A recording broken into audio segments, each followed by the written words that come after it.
ඔන්න අද අපි දිය රොටි හදන්නයි යන්නේ. ඔයාලා දිය රොටි කාලා තියෙනවද? බලන්න ආසයිතේ. සුසෙල් කරලා බඩින්නද?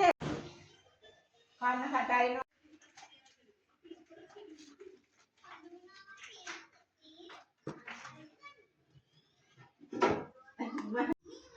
පාන් පිටි.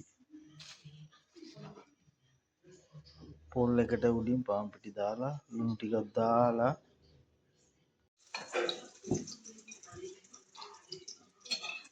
බැලුවේ ඇයි කියලා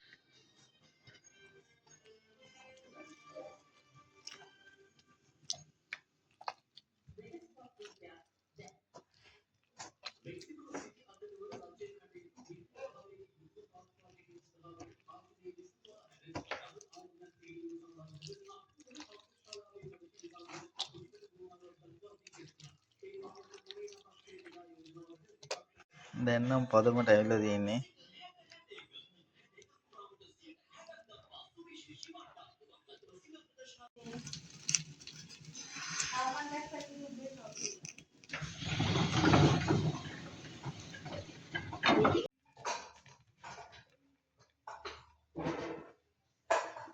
පොල් සම්බෝල සමග දිය රොටි කාලා බලමු කොහොමද රස කියලා.